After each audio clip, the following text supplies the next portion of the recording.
Hey everyone, welcome to Talk with Oyinye. I'm your host Oyinye, and here we interview entrepreneurs, business owners, business professionals, authors, creators, and more. So to stay ahead of all of our upcoming interviews, hit the subscribe button, ring the notification bell, and that's all you have to do. So today we have an icon in the music industry who has dedicated his life to creating exceptional music. He has spent over 4 decades in the music industry. Our guest, Charles, is a songwriter, he's a recording artist in the States, and today he's here to share his journey. So, without further ado, let's welcome Charles Wright.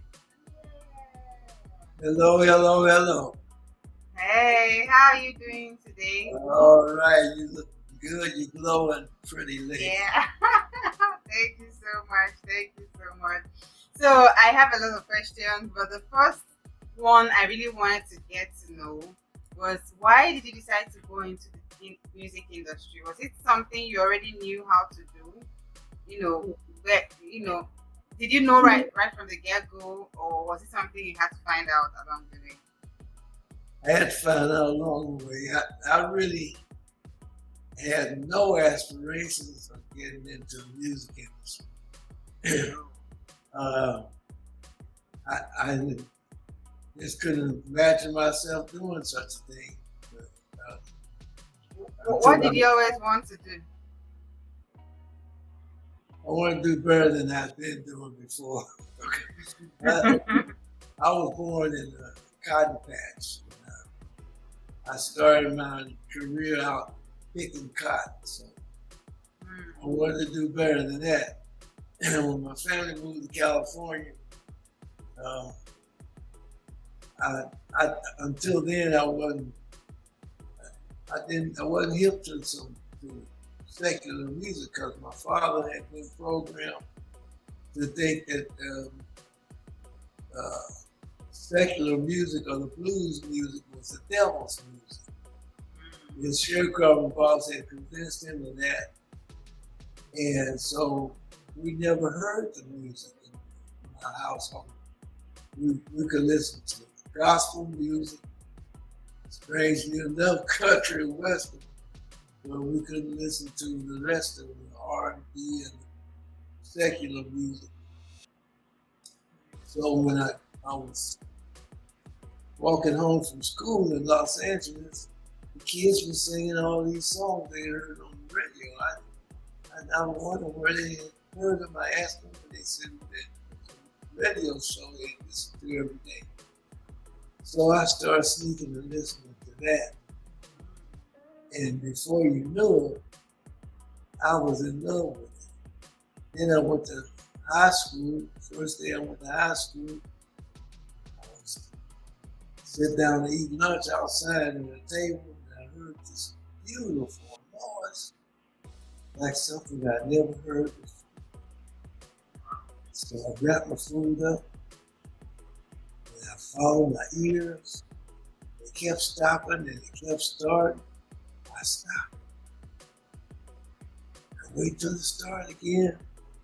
And finally, I got it right behind the bungalow there. And there were 4 guys with their lips protruded into each other's face, singing 4-part home. Oh my God, that's the most beautiful thing I heard. I stood there with my mouth and eyes wide open until lunch hour was over. They come back every day at lunchtime. They practice in the same place. So I'd be there every day when they got back there. And after a while, I got the feeling like I've been on. This is something I should be doing. And that's the first time I ever had any kind of inclination of getting into this. So why did you choose funk music? I had to create my own song because I started out singing doo-wop. That's what these guys were doing, singing doo-wop. And I ended up starting me a group.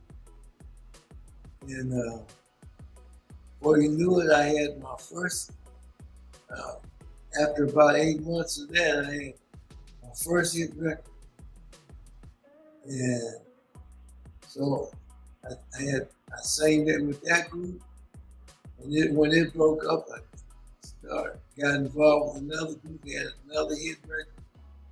When that one broke up, I got involved with another one, and then they were phasing doo-wop out, so I had to do something beyond that. So I turned my doo-wop into funk. So right now you're being recognized as with the Lifetime Achievement Award, and you've been inducted into the Mississippi Musicians Hall of Fame. So how do you feel about that? How do you feel about all of these accolades? Personally, as someone who's been into music, over 4 decades.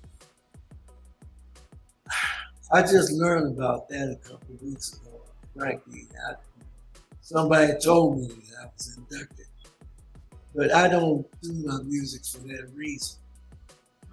I do my music because I love doing music and I love people. And I love people, giving people the best that I can. Awards don't mean that much to me. I don't have a single gold record. All the guys in my group got gold records. I don't have a single one. I was nominated for a Grammy, but all that don't mean anything to me, really. What means something to me is that you or somebody love my music and what I'm doing. That's good. Do you play any musical instruments? Because I know you sing well, you produce. Do you play any musical instruments in particular? Yes, I play most all of the rhythm instruments: the bass, the drum, Mm, guitar, the piano. all of that. Yeah. So I know you talked about your band, and bands always come together, and at some point they break apart. What what are your, would I say, best and worst experiences on collaborating with people over the years? As regards music. My worst experience with a band. Yeah. No, no, not with your band. Like generally collaborating with people, partnering with people to make music. Well, I have a chapter in my next book called "The Worst Professional Gig Ever," and it's about a night in Jefferson City, Missouri. And what happened, in order to get to Jefferson City in time for that gig, we had to catch a plane at 6:30 in the morning in Los Angeles. Two guys showed up late. So I tried to work out whatever I could with the people at the airport. And they came up with a plan that we would be late, but we had to go, first we were going to go to St. Louis, and then from St. Louis to Jefferson City. But they worked out something where we go from Kansas City to Jefferson City. Only, do you know what an Ozark plane is? No, what does it look like? It's an airplane, but it's smaller than the regular airplane. Okay, I think I know that. So they fixed it so we could go on this Ozark plane from Kansas City. We got there, Kansas City, and tried to get on the Ozark plane, and our equipment was too big to fit on the plane. So we had to wait in Kansas City until they sent a limousine bus to pick up our equipment. So we were supposed to start at 9:30 play. When we got there, it was 12 o'clock. And the kids, people were stomping on the floor, and it was less than 32 degrees. And we could not tune our instruments.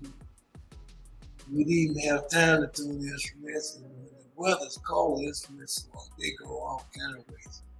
And we got out there, ran out there, and the promoter introduced us, and we started playing, and it sounded like every instrument was in a different key.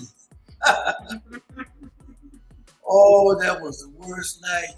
I heard some, I heard somebody say between songs, I'll know better next time. That kind of thing, that brings you even further down. Let me tell you, that in that town that night, there was a convention.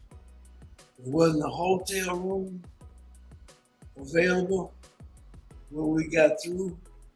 There was no rental car available. Everything was closed down. Terrible night. Terrible. We had to wait outside the bus station from 1:30 till 5:30 for a bus to come. And the station was closed, so we had to keep walking and keep moving because it was cold. That's my worst experience that night. Terrible. That was my trumpet player's birthday too. Oh. Yeah. So what was your best experience? Or what has been your best experience so far?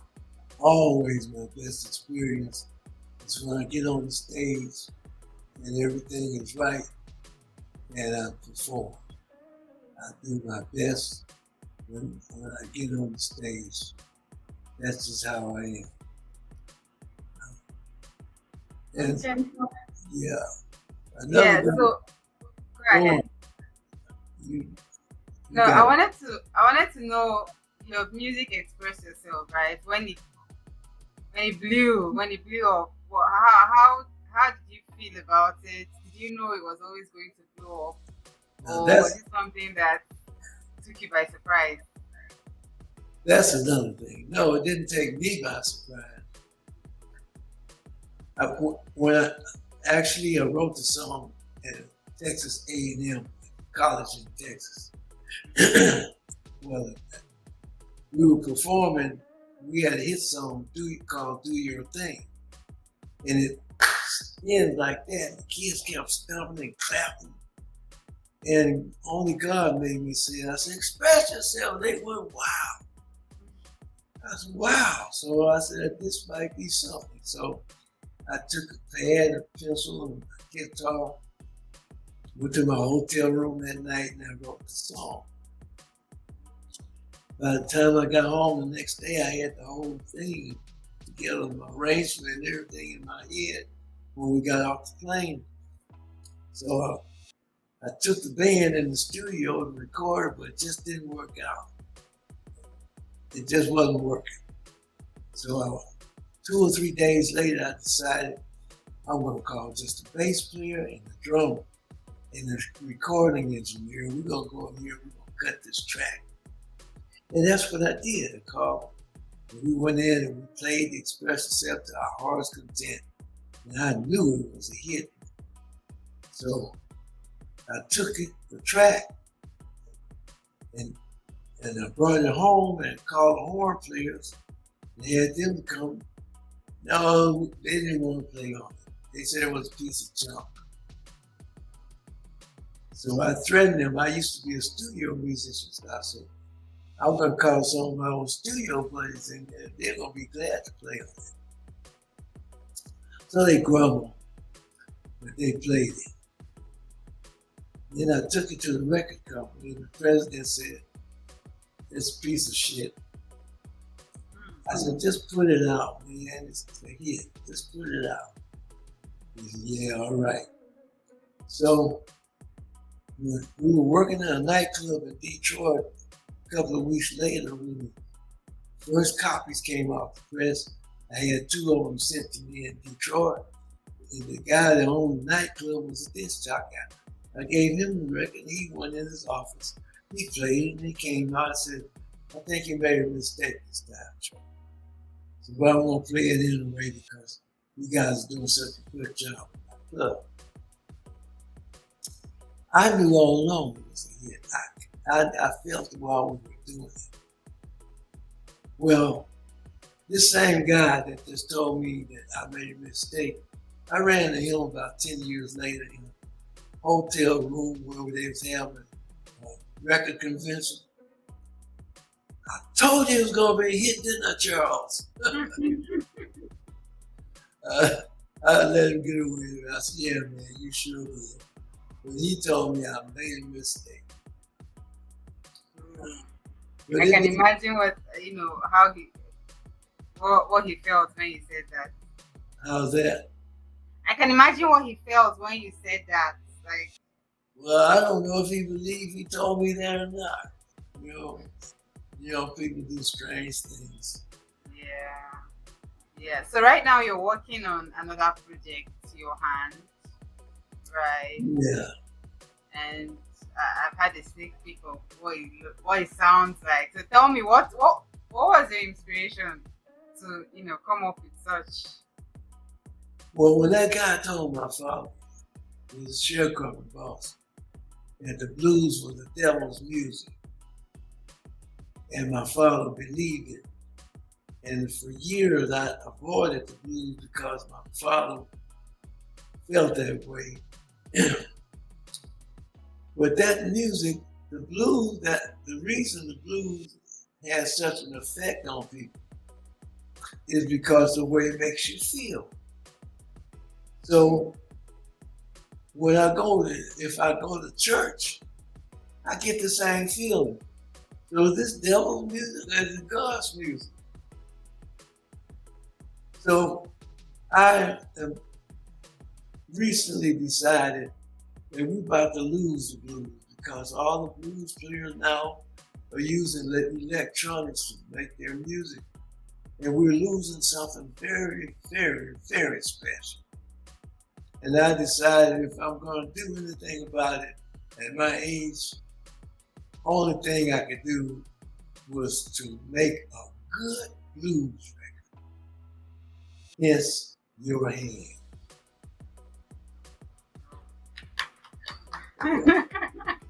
Congratulations. Have you heard your hands? Yeah. I listened to it on YouTube. All right. Mm-hmm. Well, Yeah. what do you think about it? Good. It was just straight to the point. Yeah. Yeah, well, how else should I be? No, it's good. It was just straight to the point. I mean, get your hands off the drawer and go. Yeah.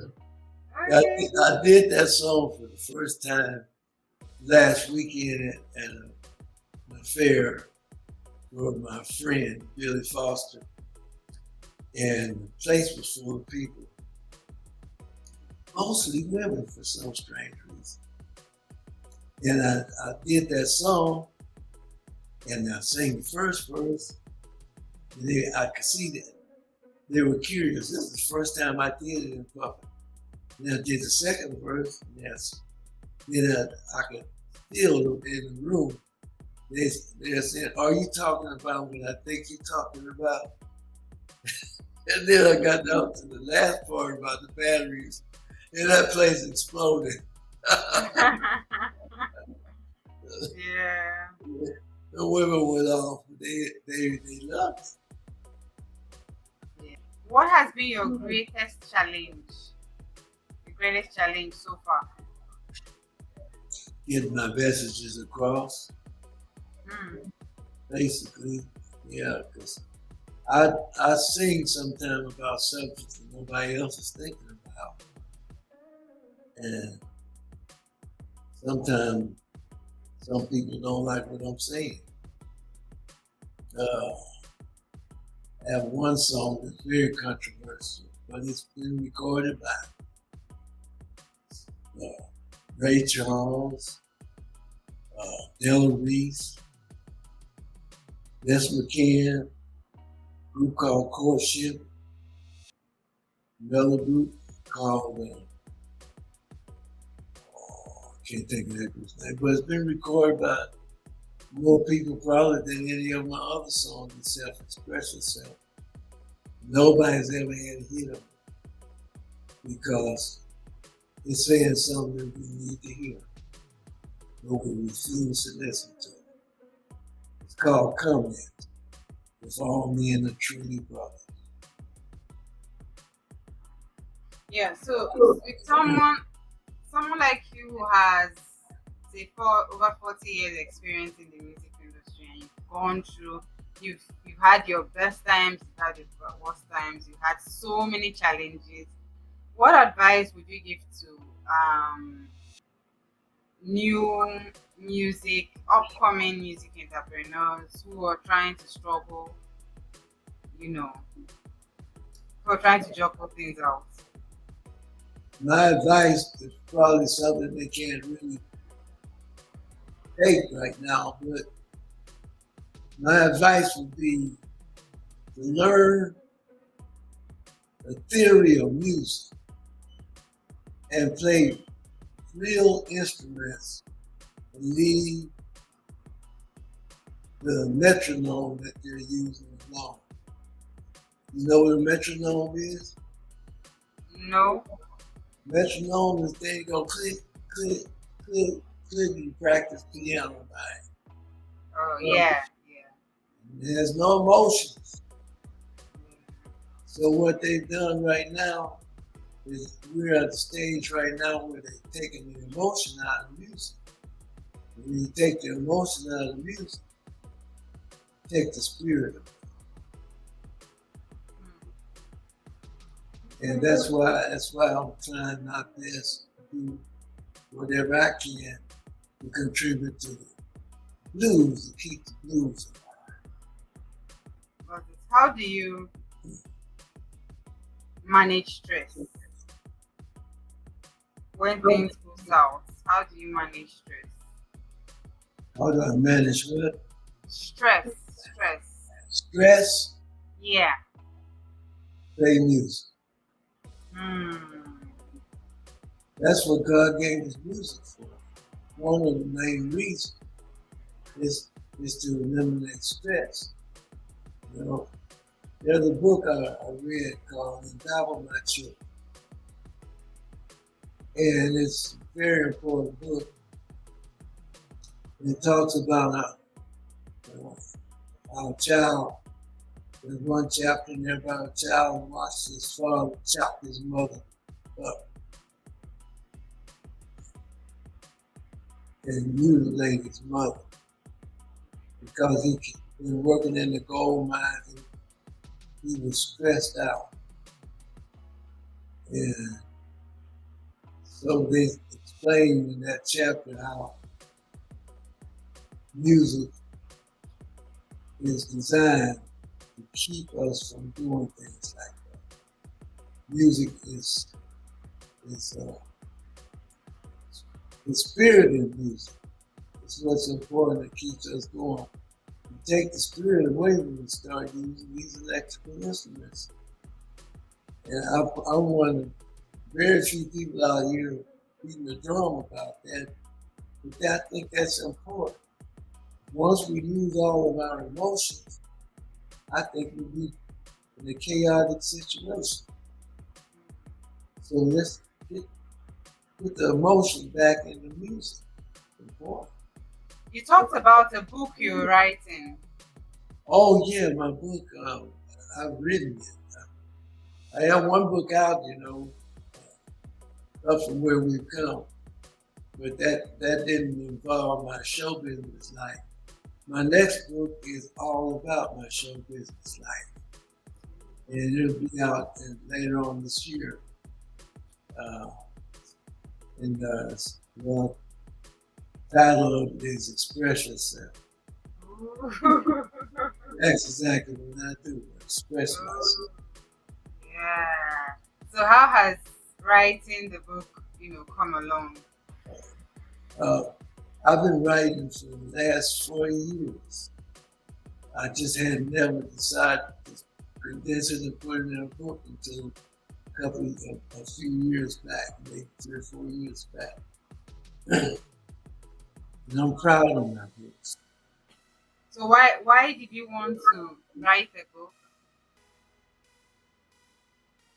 Well, I lived pretty long and pretty, I think, interesting life, and I think I want to share all of that with people. Yeah. Yeah, basically that's what I wrote. I have another book after this one, believe it or not. That's good. I really love uh, the time we just spent together. I enjoyed talking with you, conversing with you about your life and your journey. And I think you're a very good role model and inspiration to people who want to become big in the music industry.